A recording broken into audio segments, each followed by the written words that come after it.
So, Zohran Mamdani just became the first Muslim mayor of New York City.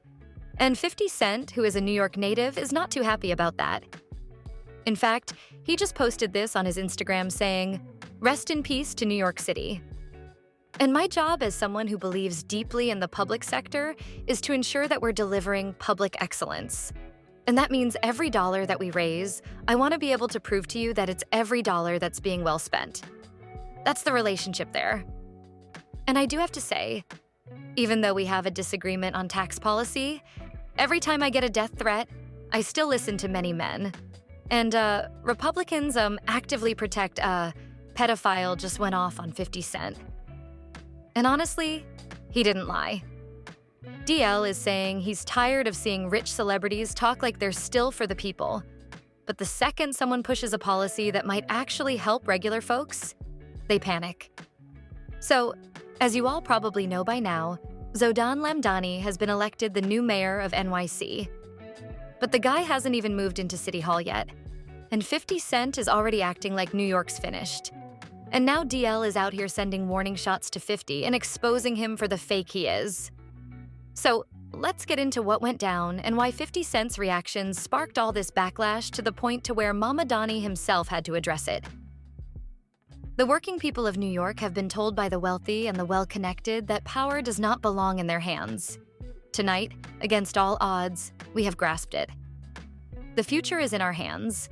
So it started after Zohran Mamdani made history as New York City's new mayor, the city's first Muslim mayor, and one of the most progressive candidates the city's ever elected. He ran on a platform about rent freezes, affordable housing, and free public transit, basically making life easier for working people instead of catering to the rich.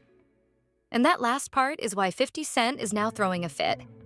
After Mamdani's win, 50 decided to jump online talking about how New Yorkers are done. 50 shared an image of a tombstone that read RIP NYC with the city's year of death as 2025. After that, he shared a photo of him having dinner with his homies and captioned it, "Escape from New York. Hit the road. All roads lead to Shreveport." By the way, Shreveport is a city in northwestern Louisiana where 50 Cent is building a major entertainment and film production hub through his company, Gannett Film and Television. He's leased studio space, announced a $50 million entertainment district, and is branding Shreveport as the new center of his business empire. Basically telling people that if they want to work with him or be part of his growing projects, everything now leads to Shreveport. So why is he so mad about Mamdani's win? Mamdani's plan is to raise the income tax by 2% for people making over $1 million a year, bumping up the corporate tax rate to around 11.5%, and fixing that broken property tax system that lets billionaire penthouses cost less than homes in the Bronx. Mamdani even talked about shifting some of the tax burden from working-class neighborhoods to high-end spots like Central Park South, the ones where luxury condos get sweetheart deals while outer borough homeowners get squeezed. And that's why 50 Cent is out here throwing a tantrum and acting like the city has just died. But y'all, people in the comments chewed him up so bad over this. There were so many sellout comments and people saying 50 is a hypocrite who forgot where he came from. Someone wrote, "Guy who sold crack to his community suddenly cares about their well-being." Another follower reminded 50 that when he was 9 times, his hospital bill was paid for by taxpayer-funded programs. Someone else said, "Your grandma was on food stamps." And another fan wrote, "Won't be long before he's in Tel Aviv kissing the wall, LOL." And that's when DL Hughley decided to send a message to 50. DL said, "It's wild to see people like 50 who came from the struggle now crying over policies designed to help the same folks they used to be." And he pointed out all these rich celebs had nothing to say about Trump cutting food stamps and using hunger as a political weapon. But now they want to fearmonger and tell New Yorkers Mamdani is the one they should be afraid of. Here's what's interesting to me. So Mamdani is going to be the new mayor of New York. 34-year-old kid. Like I said, I live in New York. I couldn't vote in that election, but if I could, it would have been an easy choice. But here's what I really don't understand. The man who is actively trying to use hunger to get his political way, saying that people won't have food unless they do his political bidding. is saying that the man who wants to make rent cheaper, public transportation cheaper, and food cheaper is the one who is ruining in America. So the man who wants to starve you to get what he wants thinks that the dude who wants to feed you, house you, and make you able to get around cheaper is the horrible one. That tells you everything you need to know about where we are. And now Mamdani even decided to clap back at 50 Cent and set the record straight on his tax policy. In response to 50 Cent saying he would pay him $285,750 to leave NYC. Mamdani laughed it off and said, 50 clearly doesn't understand how taxing the 1% earners would benefit everyone. What I would say to you, 50, if you are indeed watching or anyone else who's watching this show, is I continue to think that having the top 1% of New York City who are making more than $1 million a year, having them pay 2% more for an economic agenda that would transform every New Yorker's life, including their own, is something that is worthwhile. You have to say, even though we have a disagreement on tax policy, every time I get a death threat, I still listen to many men. That's true. Well, you take many men for motivation. I was going to say your answer sounds a little bit like click-a-titty. Clank, click-a-titty. Clank, the money goes into my piggy bank. Wow. And if we had more time, we'd do more 50. Can we? But 50 is still mad about those taxes. And he later shared a clip of Mani's response on his IG and wrote in the caption, I think his intentions are good, but his tax plan is going to run the big money out of the city. And if he defunds the police, they are going to purge. All roads lead to Shreveport. Now, let's unpack this.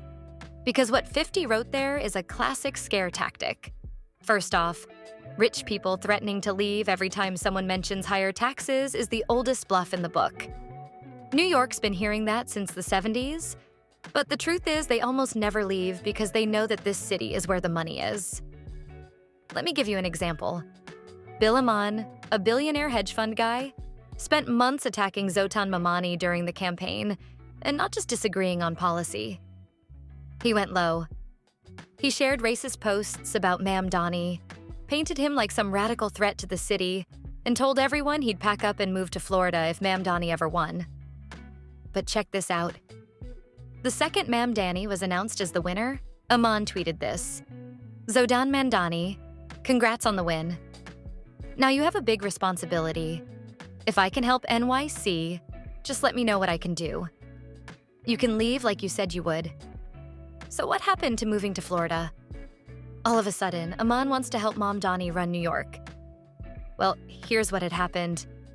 It was never about leaving. It was about trying to scare people before the election. That's what the rich do every time the balance of power shifts even a little. They start talking about fleeing, pretending the economy is going to collapse, and acting like they're victims. But the truth is, these billionaires don't actually want to leave New York. This is where their companies are, where the deals get made and where the investors live. They can't replicate that in Florida or Louisiana, no matter how low the taxes are. So instead, they bluff, hoping to pressure politicians into backing down. And when that doesn't work, they flip it, play nice, and act like they were team players all along. And this whole thing with Acme and 50 Cent proves the same point. When you threaten even a fraction of their wealth, they'll spread fear and pretend like they care about working-class people. But they'll still be here and stay richer than ever. Now, as for that second part where 50 Cent said Mamdani will defund the police, well, if 50 actually paid attention to Mani's policy, he never talked about completely defunding law enforcement. He talked about rebalancing the budget, putting more into housing, mental health, and community programs instead of pouring millions into a department that still can't stop crime from happening. That's not a purge. That's common sense. Cities that invest in people instead of punishment have less crime, not more. And that's a fact. So, while 50's whole post plays into fear that the rich will flee and the city will collapse, that fear only serves the people at the top. Because while regular New Yorkers are worried about paying rent and catching the train, 50 is worried about a tax hike he can easily afford from his house in Houston. And that's the disconnect DL Hughley was talking about. The moment when someone who built their name on get rich trying suddenly acts like the problem is poor people trying to live. So, at the end of the day, this whole thing isn't just about 50 Cent or one billionaire having a tantrum. It's about a pattern. Rich folks trying to scare the rest of us into believing that progress is dangerous. Mamdani is talking about making life better for regular people. And somehow that's got them terrified. Meanwhile, the same people crying RIP New York aren't going anywhere. They're still cashing checks off the same city they claim is finished. Well, now let me hear what you think about all this. Do you agree with 50 that Mamdani's plan is going to ruin New York? Or do you think that 50 is just another one who forgot where he came from the second he got rich? Drop your thoughts below, and I'll catch you in this next video.